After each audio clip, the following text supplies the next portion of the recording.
Welcome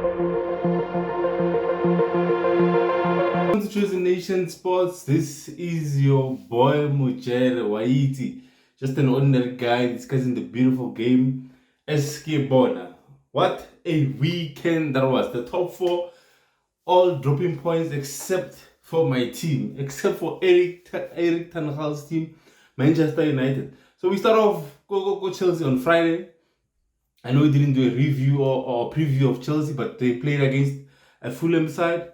All their new signings were in. Some say Enzo Fernandez impressed them. For me, it was just average. He was not an outstanding in that game. I felt Fulham had better chances as well to kill Chelsea.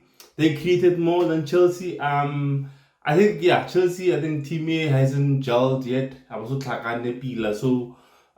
Some people say we must give them until next season and see what happens. But will Potter make it to next season? That's the biggest question. Will Chelsea, Ted Bowley, be patient with Potter to keep him in the job until for next season? Remember, they're risking playing in Europe next season because back on number 9, 10, yeah, they won't go into the Champions League, Europa League, Conference League, so they risk of not playing in Europe next season if the results continue like this. So I think it's still a bunch of new players. Potter trying to make them to gel, trying to make them to play as one team. So we'll see as time goes by. Obviously, the positive things were Rich James is back, as Ben Chilwell as well. In the second half, so they back their full backs. I think for me, those are the two best full backs for Chelsea, right? Which is Reece left as Ben Chilwell. So we'll see how they tend into the next game, and we'll see how if Potter can manage to get his team or Chelsea's team to score, because at the moment they can't score. They're playing with Havertz as a false nine, and I think and Joe Felix might be back as well after the suspension, so they will have more horsepower going forward. I heard Aubameyang is not in the squad of Champions League, so which means what? Which means he is not part of Chelsea anymore, or part of Chelsea going forward. I saw Gachoko Twitter where there's a bid or negotiations going on between Chelsea and a MLS team trying to buy Aubameyang. So Aubameyang is not part of Potter's team going forward. So it's a big blow for him. It's a big blow for Chelsea as well because they don't have a striker at the moment. They're striking Havertz, and Havertz is not a striker. He misses so many chances. Like he misses more than he scores. So maybe come next season, the transfer window when it opens, they will go for a striker, look for a prolific striker, and then maybe it will help them. So yeah, moving on. I told you guys, give me Arsenal and everything, that Sean Dyche is back. And obviously, we tend to see these things happening more often, that if a new coach comes into a setup, players always try to impress the coach. There's a 90-10 percentage whereby a team gets a new coach and they lose. It's a 90-10. So they played for, now we experienced the same thing. Unai, when he started at Aston Villa, we got trashed by Aston Villa or Villa Park. Same as Arsenal, they went to Everton. They went to Everton. What's Everton's called? They went to Goodison Park, and it took a corner for Everton to really score against Arsenal. But I was watching that match, and you could see that Everton's team is rejuvenated. You could see there's a new team spirit. You could see that they're playing now for, some would say, places in the starting lineup. So they had chances. Arsenal created chances as well, and they dropped points. Those might be crucial points, but unfortunately, luck was on their side. The rivals lost. They lost points as well. Manchester City play against Tottenham. So Tottenham, we're still busy as Arsenal. So Sean Dyche, known for set pieces, known for defending well, and he scores first goal on his during his reign as on corner. So yeah, we'll see. Can he be the man to save Everton from relegation? Can Sean Dyche be the man to lead them to the promised land, which is the EPL next season? We'll see as time goes by. Arsenal for me looked flat a bit, and I think for you to be a championship team, you need to grind results. I've been praising them for a few weeks, but this one, I think I felt already they didn't need it more than Everton did. So Everton needed the win more than Arsenal, which for me it shouldn't be the other way around because Arsenal are chasing a league title which they haven't won in many years. So we'll see going forward what if Mikel Arteta can try and find the solution because now it's their second loss of the title of the league. It's not bad, but yeah, 5 points ahead of Manchester City with a game in hand. If they win that game in hand, there will be 8 points. But you know the famous saying, a game in hand doesn't guarantee you a win or 3 points. Manchester United against Crystal Palace for the second time in 2 weeks' time. 2-1 victory courtesy of Marcus Rashford goal and a penalty from Bruno Fernandes. Obviously, controversy around Casemiro's red card. Should have been a red card, shouldn't be a red card. I don't know. Let me know as well what you think. My take is it wasn't a red card. Nasamu choking. He wasn't choking the guy. He was just pushing. He tried to push him away. Unfortunately, Old Trafford, on the other side, next to the advertising board, there's a slip. There's a what you call it? Slip, not slip. Maybe whatever they call it.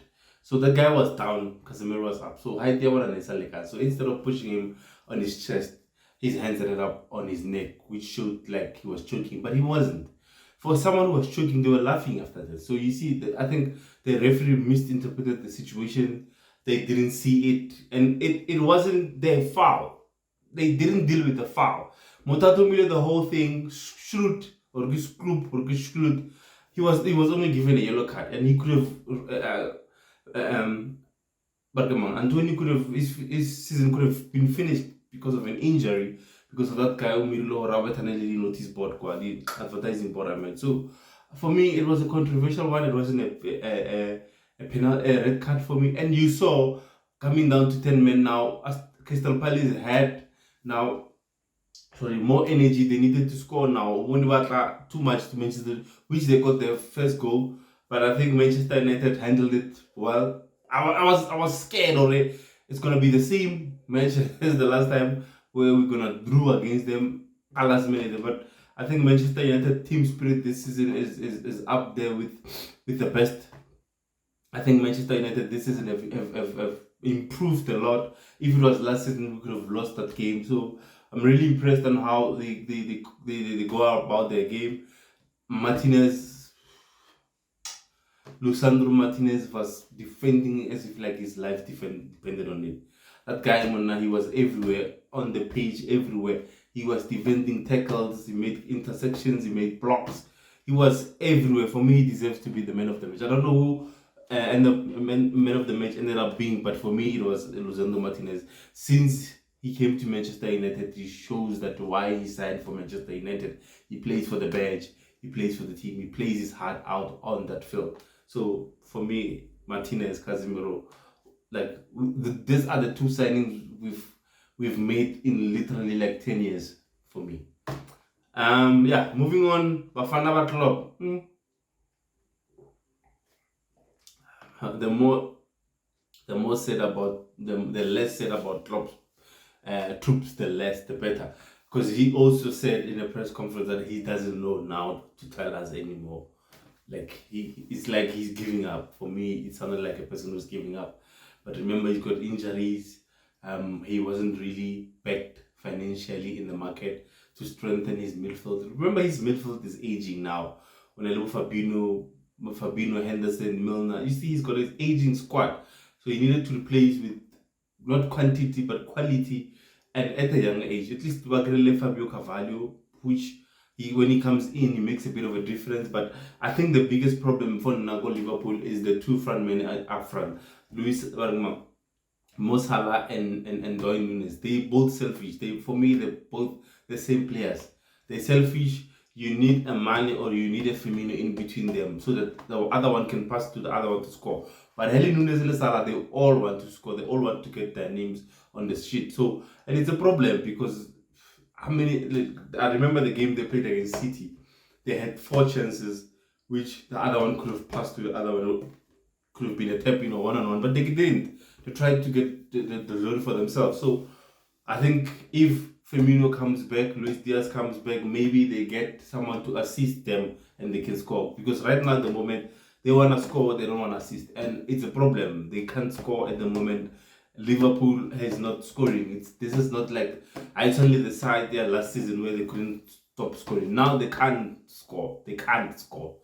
So Klopp and his team hopefully get it fixed. Maybe they can have a shot at top four. But you've seen Newcastle drop points, City drop points, Arsenal drop points. They also drop points. This was their chance to at least try and catch up to the likes of Newcastle and us. But they lost, like Chelsea as well lost. So yeah, the last game, Sunday, like Super Sunday, they call it Super Sunday, Manchester City versus Tottenham. Tottenham winning 1-0. And a good stat, Manchester City have never won at the new Tottenham Stadium. They've never won and they've never scored a goal at the Tottenham Stadium.